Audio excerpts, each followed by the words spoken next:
Hi everyone! Before we dive into today's book, let's think about something.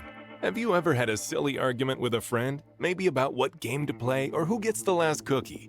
In this story, two groups, the Ukes and the Zooks, argue about how to butter bread. Sounds silly, right? But they let that little fight grow and grow until it gets really scary. Dr. Seuss wrote this book to help us understand how fighting can get out of control. But guess what? We can choose to be kind, to listen, and to solve problems with words, not weapons. So let's learn from the Ukes and the Zooks and be peacemakers in our own lives. Now, let's see what happens in The Butter Battle Book by Dr. Seuss.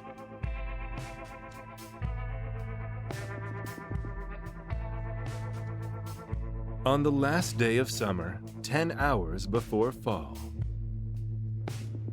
my grandfather took me out to the wall. For a while, he stood silent.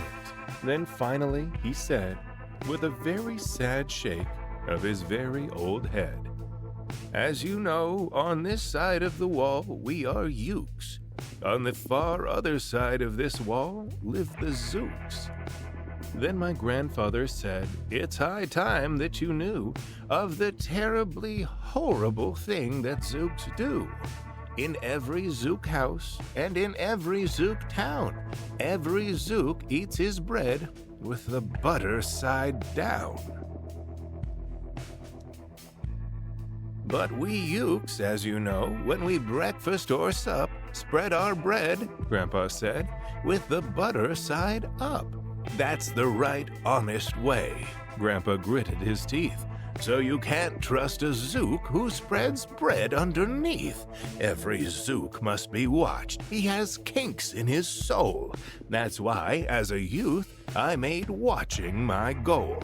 Watching Zooks for the Zook-watching Border Patrol. Ukes are not Zooks. Keep your butter side up." In those days, of course, the wall wasn't so high, and I could look any Zook square in the eye. If he dared to come close, I could give him a twitch with my tough-tufted, prickly snickberry switch. For a while, that worked fine. All the Zooks stayed away, and our country was safe. Then one terrible day, a very rude Zook by the name of Van Itch snuck up and slingshotted my snickberry switch. With my broken-off switch, with my head hung in shame, to the chief Ukaroo in great sorrow I came. But our leader just smiled. He said, "You're not to blame, and those Zooks will be sorry they started this game. We'll dress you right up in a fancier suit. We'll give you a fancier slingshot to shoot." And he ordered the boys in the back room to figure how to build me some sort of triple sling jigger. With my triple sling jigger, I sure felt much bigger. I marched up to the wall with great vim and great vigor, right up to Van Itch with my hand on the trigger. "I'll have no more nonsense," I said with a frown, "from Zooks who eat bread with the butter side down." Van Itch looked quite sickly. He ran off quite quickly. I'm unhappy to say he came back the next day in a spiffy new suit with a big new machine, and he snarled as he said, looking frightfully mean, "You may fling those hard rocks with your triple sling jigger, but I also now have my hand on a trigger. My wonderful weapon, the jigger rock snatch'em, will fling 'em right back just as quick as we catch 'em. We'll have no more nonsense, we'll take no more gup from you Ukes who eat bread with the butter side up."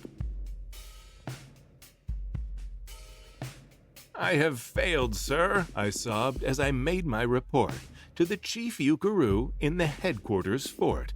He just laughed. "You've done nothing at all of the sort. Our slingshots have failed. That was old-fashioned stuff. Slingshots, dear boy, are not modern enough. All we need is some newfangled kind of gun. My boys in the back room have already begun to think up a walloping whiz-zinger one. My bright boys are thinking they're on the right track. They'll think one up quick and will send you right back. They thought up a great one. They certainly did. They thought up a gun called the Kickapoo Kid, which they loaded with powerful poo-a-doo powder and ants' eggs and bee legs and dried fried clam chowder. And they carefully trained a real smart dog named Daniel to serve as our country's first gun-toting spaniel. Then Daniel, the Kickapoo Spaniel, and I marched back toward the wall with our heads held up high, while everyone cheered, and their cheers filled the sky. Fight, fight for the butter side up, do or die. Well, we didn't do, and we didn't quite die, but we sure did get worsted, poor Daniel and I. Van Itch was there too, and he said, the old pig, "The boys in my back room invented this rig, called the 8-nozzled, elephant-toted Boom Blitz. It shoots high-explosive, sour cherry stone pits, and will put your dumb Kickapoo Kid on the fritz." Poor Daniel and I were scared out of our wits. Once more by Van Itch I was bested and beat. Once again I limped home from the wall in defeat. I dragged and I sagged, and my spirits were low, as low as I thought that they ever could go, when I heard a boom-ba and a diddly-dill, and our butter-up band marched up over the hill. The chief Eucharoo had sent them to meet me, along with the right-side-up song girls to greet me.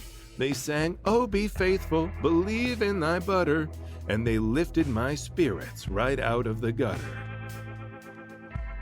"My boy," smiled the chief Eucharoo, "we've just voted and made you a general. You've been promoted. Your pretty new uniform's ready. Get in it. The big war is coming. You're going to begin it. And what's more, this time you are certain to win it. My boys in the back room have finally found how. Just wait till you see what they've puttered up now. In their great new machine, you'll fly over that wall and clobber those butter-down zooks one and all." Those boys in the back room sure knew how to putter. They made me a thing called the utterly sputter, and I jumped aboard with my heart all aflutter and steered toward the land of the upside-down butter. This machine was so modern, so frightfully new, no one knew quite exactly just what it would do. But it had several faucets that sprinkled blue goo, which somehow would sprinkle the zooks as I flew, and gum up that upside-down butter they chew. I was racing pell-mell when I heard a voice yell, "If you sprinkle us zooks, you'll get sprinkled as well." Van Itch had a sputter exactly like mine, and he yelled, "My blue gooer is working just fine. And I'm here to say that if Ukes can goo Zooks, you'd better forget it, 'cause Zooks can goo Ukes." I flew right back home, and as you may have guessed, I was downright despondent, disturbed, and depressed. And I saw just as soon as I stepped back on land, so were all of the girls of the Butter Up Band.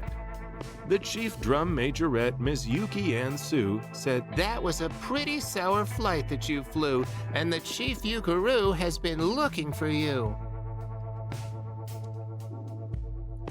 I raced to his office. The place was a sight.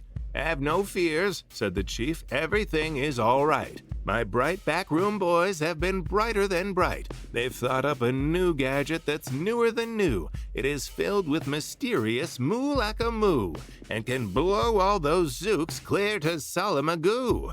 They've invented the bitsy big boy boomeroo. You just run to the wall like a nice little man, drop this bomb on the zooks just as fast as you can. I have ordered all Ukes to stay safe underground while the bitsy big boy boomeroo is around."